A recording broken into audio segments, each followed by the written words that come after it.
Hi, good afternoon. So what I am feeling drawn to reflect on this afternoon as I'm driving home from work, preparing to take my daughter to her school concert, is just the fact that we're on borrowed time.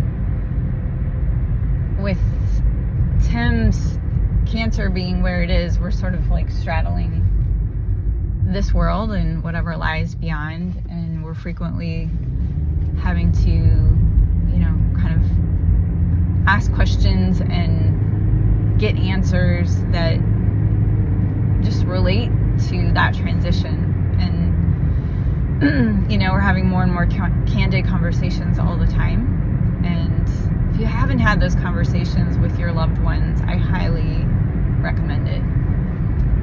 I feel like each phase and each wave of this that we go through, where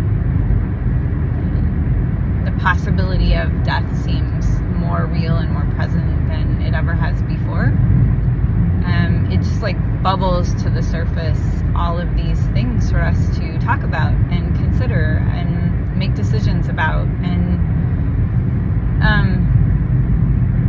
it's getting less awkward and just more like practical, but also I think as we really explore the reality of this,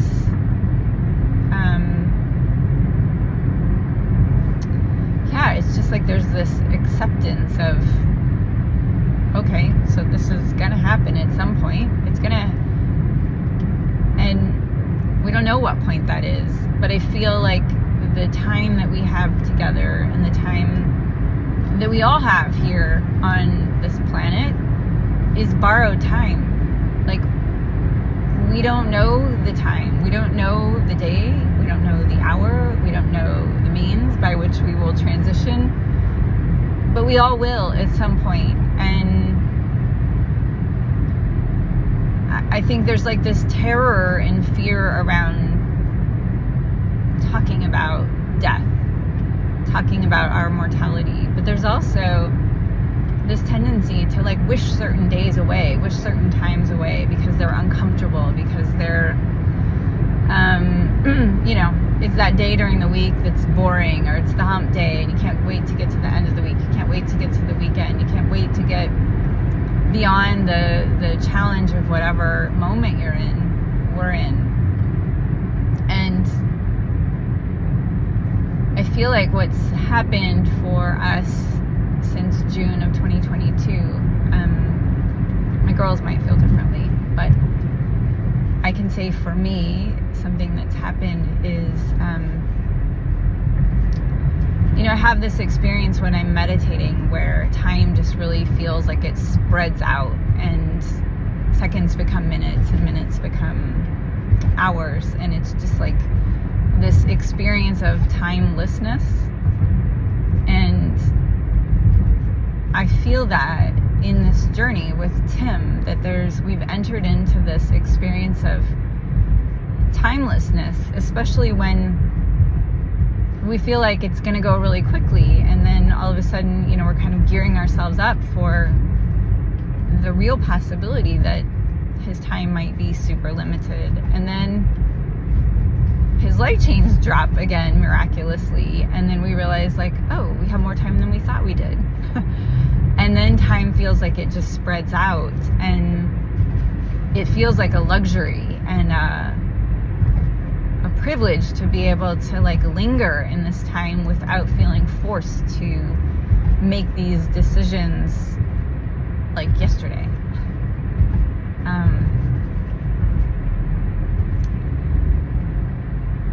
And I just feel like I'm cherishing every second as I've been driving home. The clouds in the sky are just gorgeous. They're really soft and fluffy, and the lighting is beautiful, like the evening light that's peering through the clouds. I feel grateful that I get to take my daughter to her concert this evening and spend time with her. I feel grateful that my mom is coming tomorrow again, and like each time she's come, it's always felt like oh shit, this is the end. And now I'm just like, I don't know what phase we're on. I don't know what chapter we're in. I don't know how this story ends. I just don't know. And thank God I don't know. Like, thank God I don't know, because life is a whole lot more adventurous when we don't know. If we knew, I mean, when I think I know, then I get all squirmy and anxious inside because I'm bracing for this thing that I think I know, and then it turns out to be like, no, actually you don't know. You really don't know. So what are you going to do about that? And what are you going to do with this extra time that you didn't know you had? How are you going to use it? And what are you going to do with your insides during that time? And you know, I feel like there's been certain circumstances in my life and in our world lately that I can't control. I can't change. Some of the circumstances I've wanted to change desperately. Anybody listening to this will probably know what I'm referring to, but I can't. And so, or at least it just feels highly impractical. And so, but what I can do is change my attitude. What I can do is control how I show up. What I can do is decide that I'm going to make the best of every single moment, that I'm going to look for opportunities to like learn and grow and be more present and experience more life and vitality in moments that maybe I wish were completely different than they are. And I've realized, like, that doesn't do me any good. It doesn't do me any good to wish it were different than it is, because it is what it is. And so, but I can control how I decide to show up, and I can control my attitude. And I've always known that, but it's hugely liberating to like really embrace moments that I so wish could be different and just say, okay, this moment is what it is, and now I get to decide how I'm going to experience life in this moment. And it could either really suck, or I could really just decide to see the silver linings and the opportunities for me to grow.